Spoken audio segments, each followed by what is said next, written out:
Salut à tous, heureux de vous retrouver sur Direct Course, votre émission quotidienne sur canalturf.com. Réunion de gala, comme vous le savez sans doute, en ce dimanche 13 juin, avec en point d'orgue sur l'hippodrome de Chantilly, en Réunion 1, le prix de Diane, qui n'a malheureusement réuni que 9 candidates de grande qualité, mais cette épreuve ne pourra servir de support aux enjeux Quintet Plus. Le Quintet a en effet été programmé dans le prix des coins handicap pour chevaux de 3 ans. Nous commencerons d'abord par évoquer ce quintet, je vous communiquerai mes 6 préférés, nous dirons un petit mot sur le temps fort de l'hippodrome cantilien. Ensuite, nous prendrons la direction de l'hippodrome de Dieppe pour la Réunion 2, où j'ai bon nombre d'informations intéressantes à vous transmettre, que ce soit en jeu simple comme en jeu couplé. Donc le quintet, nous allons évoquer très rapidement ce handicap pour 3 ans, épreuve toujours difficile à déchiffrer, car à cet âge, les poulains comme les pouliches sont assurément perfectibles, ils progressent très vite au fur et à mesure de leur sortie, et dans ces conditions, il faut prendre ce genre de course avec des pincettes. Quoi qu'il en soit, mes préférés seront le numéro 2, à savoir Ken Moore. Il a bien gagné un handicap en pareille société récemment, il a été remonté de 2 kg sur l'échelle des valeurs, mais cet élève de Philippe Desmarcastel me semble compétitif pour un nouveau bon classement. Le numéro 5 a également une belle chance, c'est Tindaro, présenté par l'entraînement Botti. Attention à ce cheval, il n'a jamais terminé plus loin que 5e en 6 sorties. Il a également prouvé qu'il était compétitif dans les quintets en faisant l'arrivée sur ce parcours le 10 mai. Bref, dans ces conditions, c'est une chance logique. Le numéro 6, le Bosphore, il peut manquer d'expérience par rapport à certains de ses rivaux, mais attention, c'est un cheval taillé pour réussir en pareille société. Il a été façonné par Élie Lelouch. Le cheval me semble correctement situé sur l'échelle des valeurs. On s'en méfiera pour son premier handicap. Premier handicap également pour le numéro 7, à savoir Royal Bengali. On n'a pas l'habitude de voir des élèves d'André Fabre au départ des Quintet Plus. Si l'entraîneur cantilien décide de le présenter ici, il faut y voir un signe. Il faut surtout s'en méfier de ce numéro 7 Royal Bengali qui a fait ses preuves dans des bonnes courses à conditions. Ensuite, le numéro 10, c'est également une belle chance, c'est Flying Warrior, présenté par Jean-Bertrand de Balanda. Le cheval a également des références sur ce genre de parcours. Il avait terminé 4e d'un Quintet Plus à Saint-Cloud. Il a confirmé en remportant un handicap de même facture récemment sur ce parcours. Donc il aura l'avantage de bien connaître le tracé. Il a été remonté de 5 livres suite à ce succès. Mais à mon avis, il peut confirmer tout de moins pour l'obtention d'une belle place. Attention donc à ce numéro 10 pour un accessite. Et on termine avec le numéro 14, à savoir Royal Rocky, autre atout de Jean-Bertrand Balanda, un cheval qui a terminé 8e le 27 mai du Quintet Référence remporté par le numéro 2 Ken Moore. Mais attention, il terminait 8e ce jour-là certes, mais dans une plaisante action suffisamment intéressante en tout cas pour jouer un bon rôle.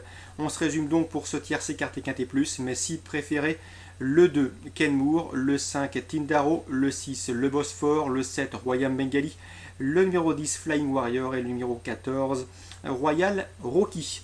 Je vous le disais, le temps fort de ce programme cantilien se situera dans la 4e avec le prix Diane. Nous avons de bonnes pouliches, voire même de très bonnes pouliches au départ. Je vous invite à faire confiance dans ces preuves et on ne va pas inventer grand chose. Au numéro 4, Sarafina, une bonne pouliche, assurément une championne, une pouliche d'avenir qui est passée d'une victoire à une course F à une victoire dans un groupe 1, le prix Saint-Alary. Elle est invaincue en 2 sorties, il pourrait bien le rester. Le numéro 2, Rosanara, sa compagne de couleur, qui avait remporté le prix Marcel Boussac l'an dernier et qui vient d'être très malheureuse dans le prix d'essai des pouliches. Elle aussi possède assurément la pointure d'un lot comme celui-ci. Le numéro 1, Deluxe, c'est la dauphine de Sarafina dans la course référence, le prix Saint-Alary. Ce jour-là, Deluxe prouvait également qu'elle avait les moyens de faire sien un prix Diane. Elle devrait jouer un bon rôle. Donc mes préférés dans le prix Diane, 404, 402, 401 pour un jeu trio. On pourrait éventuellement se méfier du numéro 8 Zagora qui aborde la distance pour la première fois certes, mais qui a vraiment fait sensation dans le prix Vento il y a de cela quelques temps et voire même très peu de temps.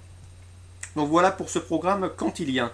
Je vous le disais maintenant, l'hippodrome de Dieppe, j'ai pu m'entretenir avec Patrice Quinton et c'est là que ça devient intéressant puisque Patrice Quinton délègue un inédit dans la première, le 107 Texas des Dunes. C'est un poulain qu'il semble estimer beaucoup, un cheval qui a besoin de se façonner. D'emblée, il peut d'ores et déjà terminer sur le podium. A priori, on en entendra parler de ce 107 Texas des Dunes. Le 208 est inférieur au poulain, c'est une pouliche toscane de Larocque, mais attention, elle est peut-être plus précoce et elle aussi a les moyens de très bien faire. Dans la 3e, il présente le 308 Sable des Dunes. Le cheval reste sur des performances, en tout cas il vaut mieux que ne l'indiquent ses dernières performances en région parisienne. Il faut le racheter, c'est un bon cheval Patrice Quinton va sembler très confiant avec ce 308 Sable des Dunes. Le 307 Martalin est également estimé, mais plutôt davantage pour une place vu le lot. Voilà pour Patrice Quinton, en tout cas ses meilleures chances du jour d'après ce qu'on a pu apprendre. Sachez qu'il présente également Condor de Kerser dans la dernière avec une belle chance. Concernant Philippe Chemin, c'est également un déplacement ambitieux qu'il va effectuer sur les programmes diepois, notamment avec Carté du Châtelet, le 701, un cheval qui retrouve des conditions de course favorables malgré son top weight. Il semble affronter des adversaires à sa portée. Philippe Chemin nous a bien précisé que si le terrain ne s'alourdissait pas de trop, le cheval disposait d'une toute première chance. Dans la quatrième, il présente le 401, Lucky Fool du Repas. Rien ne s'oppose à une confirmation, le cheval vient de s'imposer récemment sur le cross-country de Vichy, il pourrait faire aussi bien sur celui de Dieppe. Seul petit bémol, l'intervalle est assez court de récupération, mais Philippe Chemin en escompte un nouveau bon résultat, il vise même la victoire.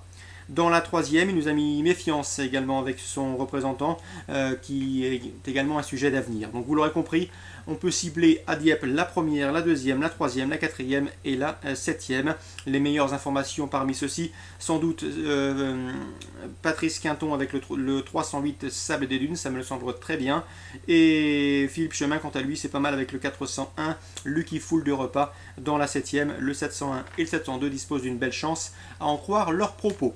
Dernière information, elle concerne la Réunion 3 sur l'hippodrome de Toulouse, si je ne m'abuse, où j'ai pu m'entretenir notamment avec l'entraîneur Robert Litt, qui délègue pas mal d'inédits au départ de cette compétition, mais c'est surtout l'information de Fabien Lagarde qu'il convient de citer. En effet, en Réunion 3 à Toulouse, eh bien Fabien Lagarde présente le 802 Fabrizio. D'après lui, le cheval ne devrait pas être battu, vous êtes prévenus.